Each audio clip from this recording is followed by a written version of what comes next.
اعوذ باللہ من الشیطان الرجیم بسم اللہ الرحمن الرحیم الحمد للہ رب العالمین الصلاة والسلام علی محمد وآلہ الطیبین الطاہرین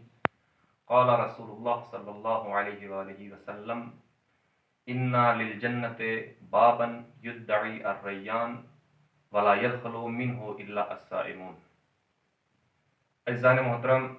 سامعین گرامی، پروردگار عالم نے اس ماہ مبارک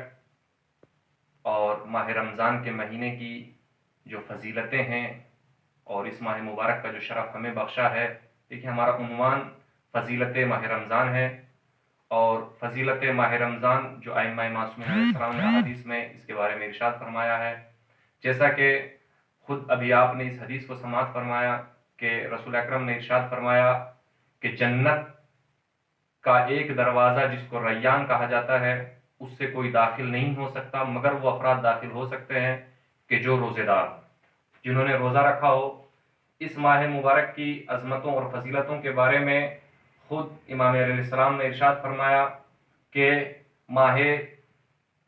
رمضان اللہ کا مہینہ ہے، اور ماہ شعبان رسول اکرم کا مہینہ ہے، اور ماہ رجب میرا مہینہ ہے۔ اور خود رسول اکرم نے دوسری جگہوں پہ ارشاد فرمایا کہ ماہ رمضان میں جنت کے دروازوں کو کھول دیا جاتا ہے اور جہنم کے دروازوں کو بند کر دیا جاتا ہے۔ اور دوسری جگہ خود رسول اکرم نے ارشاد فرمایا کہ ماہ رمضان وہ مہینہ ہے کہ جس کو تین حصوں میں تقسیم کیا جا سکتا ہے۔ پہلا حصہ اس کا رحمت سے شروع ہوتا ہے، اور درمیانی حصہ اس کا مغفرت سے شروع ہوتا ہے، اور آخری حصہ اس کا کہ جس کو اللہ تعالیٰ نے جہنم کی آگ سے نجات دینے والا قرار دیا ہے۔ اور عظمت ماہ رمضان کے بارے میں دیگر ائمہ معصومین علیہ السلام نے بھی ارشاد فرمایا کہ جو اعمال انسان کے کسی بھی مہینے میں بخشے نہیں جا سکتے، وہ اس ماہ مبارک کی عظمت اور فضیلت کے عنوان سے اس ماہ مبارک میں بخشے جا سکتے ہیں۔ وہ اعمال کہ جن کو انسان دوسرے مہینوں میں انجام دیتا ہے اور اس مہینے میں انجام دیتا ہے، تو ان اعمال کے 2 برابر اس مہینے میں اس کو ثواب دیا جاتا ہے دوسرے مہینوں کی بنسبت۔ تو ہمیں اس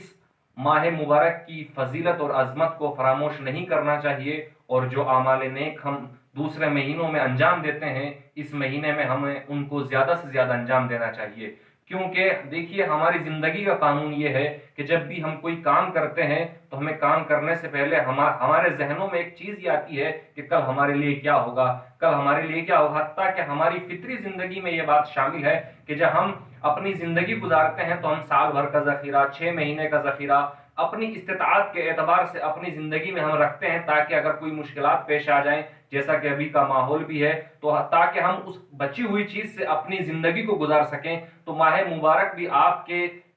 کے لیے وہی ایک مہینہ ہے کہ جس میں آپ ثوابات کو ذخیرہ کر سکتے ہیں، جس میں آپ نیکیوں کو ذخیرہ کر سکتے ہیں، جس میں آپ حسنات کو ذخیرہ کر سکتے ہیں، کیونکہ اللہ نے اس مہینے کی عظمت اور فضیلت میں یہ رکھا ہے کہ اگر کوئی شخص اس مہینے میں ایک عمل کو انجام دیتا ہے تو اللہ اس کا 2 برابر کر کے واپس دیتا ہے۔ والسلام ورحمۃ اللہ وبرکاتہ۔